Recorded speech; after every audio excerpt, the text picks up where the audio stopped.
26 फरवरी 2026 को सेबी ने mutual fund के रिकैटेगराइजेशन के लिए एक सर्कुलर जारी किया है। हालांकि सबसे पहले जो रिकैटेगराइजेशन हुआ था ये 2017 में हुआ था, जो सेबी ने की थी। उसके बाद उसमें अमेंडमेंट हुआ 2024 में, और उसके बाद जो अमेंडमेंट हुआ ये इसमें हुआ।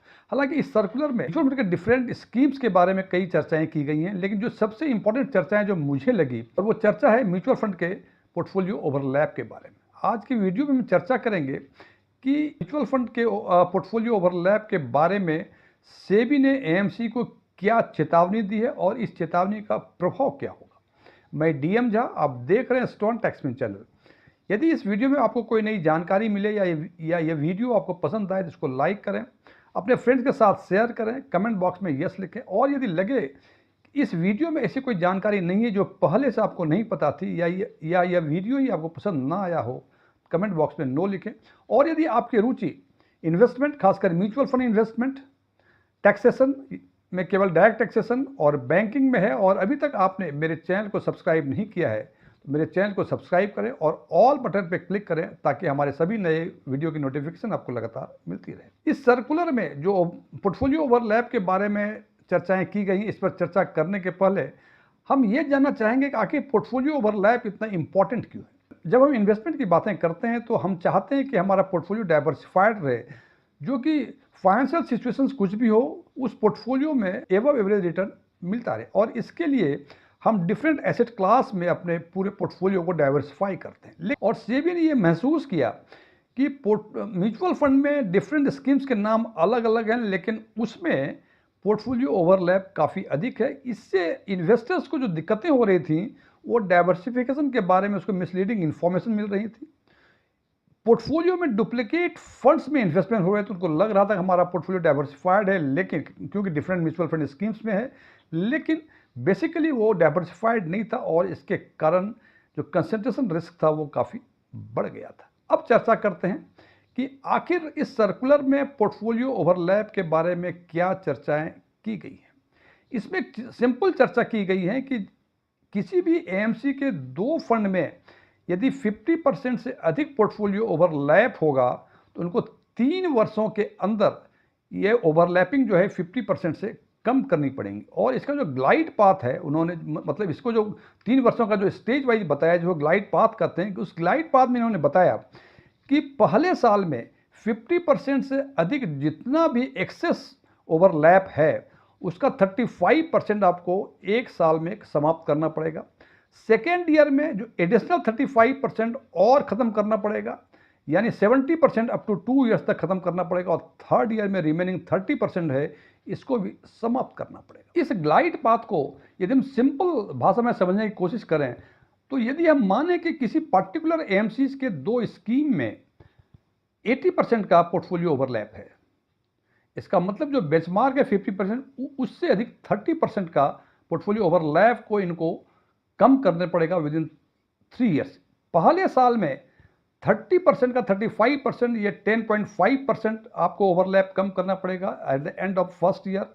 At the end of second year additional 35% means 10.5% और उसको कम करना पड़ेगा, और थर्ड ईयर के एंड तक जो रिमेनिंग 9% बचेंगे उसको ओवरलैप को कम करना पड़ेगा। इस हिसाब से 50% से अधिक जितना भी एक्सेस ओवरलैप है उसको 3 वर्षों में समाप्त करना पड़ेगा। अब तो आपके मन में ये सवाल उठता होगा कि क्या आपके पोर्टफोलियो में जो म्यूचुअल फंड हैं क्या उसमें तो ओवरलैप नहीं है, या किसी पर्टिकुलर एएमसी में क्या ऐसे फंड्स हैं जिसमें 50% से अधिक का ओवरलैप है। हालांकि कई सारे एएमसीज हैं, 44-45 के आसपास एएमसीज हैं, सब फंड हाउस को तो मैं देख नहीं सका। हालांकि एग्जाम्पल के लिए मैंने 3-4 एएमसी के फंड का ओवरलैप देखा तो उसमें हमने पाया कि ओवरलैप 50% से अधिक काफ़ी अधिक है, 78% तक हैं। और इस हिसाब से हमने देखा कि क्वांट एएमसी में, जो कि काफ़ी पॉपुलर एएमसी माना जाता है रिटर्न के लिहाज से, क्वांट के फ्लेक्सी कैप और क्वांट के active fund actually multi cap segment का नाम है, तो क्वांट के फ्लेक्सी कैप और क्वांट के एक्टिव फंड के बीच 60% का ओवरलैप है, यानी इनका 10% का जो ओवरलैप है इनको 3 वर्षों के अंदर समाप्त करना पड़ेगा। क्वांट का ही मोमेंटम फंड और क्वांट्रामेंटल फंड का ओवरलैप 78% है, बेंचमार्क 50% है, और उस बेंचमार्क से 28% एक्सेस ओवरलैप है। इस 28% को भी 3 वर्षों में इनको समाप्त करना पड़ेगा। डीएसपी के 2 फंड हैं, ईएलएसएस और लार्ज एंड मिड कैप इसमें भी ओवरलैपिंग 78% है। और डीएसपी का ही फ्लेक्सी कैप और फोकस्ड फंड हैं जिनका कि पोर्टफोलियो ओवरलैप 61% का है। तीसरा एएमसी जो देखा हमने, एक्सिस का ईएलएसएस टैक्स सेवर फंड और उसका एक्सिस का लार्ज कैप में 67% का ओवरलैप है। और ईएलएसएस का टैक्स सेवर फंड और फोकस्ड का के बीच में ये 57% का ओवरलैप है। फिर एक्सिस के ही बिजनेस साइकिल और उसका वैल्यू फंड के बीच जो ओवरलैप है, पोर्टफोलियो ओवरलैप, वो 55% है।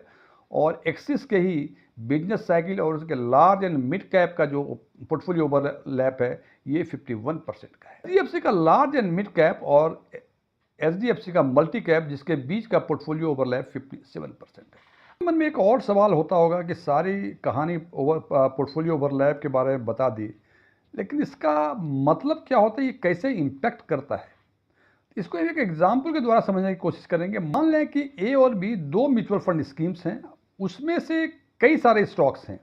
उस स्टॉक्स में से 5 stock Reliance Industries, HDFC bank, ICICI bank, LNT और इन्फोसिस, ये 5 स्टॉक्स ऐसे हैं जो फंड ए में भी हैं और फंड बी में भी हैं। हालांकि कुछ लोग का कहना है कि ये ओवरलैप हो गया। जनाब, ये ओवरलैप तो हो गया, लेकिन इस पर देखना पड़ेगा कि टोटल पोर्टफोलियो का कितना परसेंट ए में है, कितना परसेंट बी में है, उसके बाद हम कह सकते हैं कितना ओवरलैप है। तो हमने माना कि फंड ए में रिलायंस इंडस्ट्रीज का 8% है, फंड बी में 6% वेट है, यानी टोटल पोर्टफोलियो का 8% रिलायंस इंडस्ट्रीज फंड ए में है और फंड बी में ये मात्र 6% है। एचडीएफसी बैंक का वेट जो है, यानी टोटल पोर्टफोलियो का 10% फंड ए में है और फंड बी में ये 11% है। आईसीआईसी बैंक 15% है फंड ए में और 14% है फंड बी में। ये परसेंटेज जो है टोटल पोर्टफोलियो का परसेंटेज है। एलएनटी में 20% है फंड ए में और बी में है 18%, और इन्फोसिस का 12% है फंड ए में और 10% है फंड बी में। अब देखना पड़ेगा कि इंडिविजुअल स्टॉक्स कितना ओवरलैप है।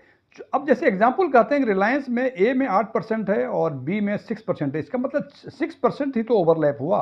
तो रिलायंस में 6%, एचडीएफसी में 10%, आईसीआईसी में 14%, एलएनटी में 20% और इन्फोसिस में 10%। इस हिसाब से यदि इस ओवरलैप को हम जोड़ते हैं तो ये आता है 60%।